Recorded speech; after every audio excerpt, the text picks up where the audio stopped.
السلام علیکم ورحمۃ اللہ وبرکاتہ۔ آج ہم بات کرنے جا رہے ہیں ایک ایسے مبارک مہینے کی جس میں اللہ نے ساری کائنات کے لیے سب سے بڑی رحمت کو بھیجا۔ جی ہاں، یہ ہے ربیع الاول کا مہینہ۔ ربیع الاول اسلامی سال کا تیسرا مہینہ ہے۔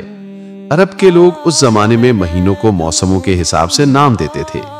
ربیع کا مطلب ہے بہار اور الاول یعنی پہلا، یعنی یہ پہلی بہار کا مہینہ ہے۔ قرآن پاک کی سورۃ الانبیاء میں اللہ تعالیٰ نے اپنے پیارے نبی صلی اللہ علیہ وسلم کی آمد کو بڑی رحمت قرار دیا ہے۔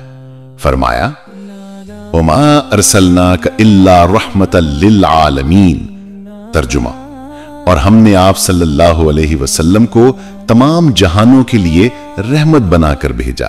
ربیع الاول کی سب سے بڑی فضیلت یہی ہے کہ اس ہی مہینے میں رحمت للعالمین صلی اللہ علیہ وسلم دنیا میں تشریف لائے۔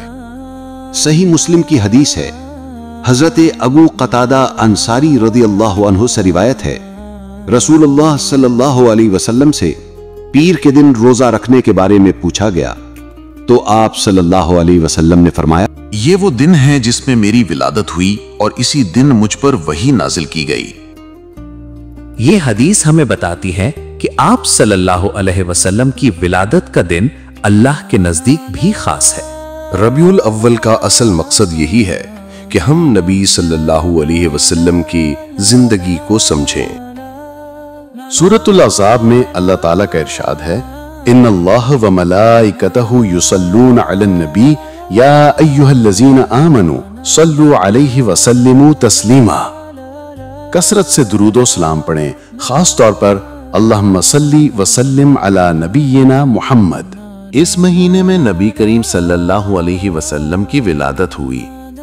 اسی مہینے میں ہجرت کے بعد آپ صلی اللہ علیہ وسلم مدینہ منورہ پہنچے اور اسی مہینے میں آپ صلی اللہ علیہ وسلم کا وصال بھی ہوا، یعنی یہ مہینہ خوشی اور غم دونوں یادیں اپنے اندر سمیٹے ہوئے ہے۔ دوستو، ربیع الاول صرف ایک تاریخ یاد کرنے کا مہینہ نہیں، بلکہ یہ مہینہ ہمیں یاد دلاتا ہے کہ اللہ کی سب سے بڑی نعمت ہمارے نبی صلی اللہ علیہ وسلم ہیں۔ آئیے اس مہینے میں عہد کریں کہ ہم اپنی زندگی کو سیرت النبی صلی اللہ علیہ وسلم کے مطابق ڈھالیں۔ اللہ ہم سب کو نبی صلی اللہ علیہ وسلم کی محبت اور سنت پر عمل کی توفیق عطا فرمائے، آمین یا رب العالمین۔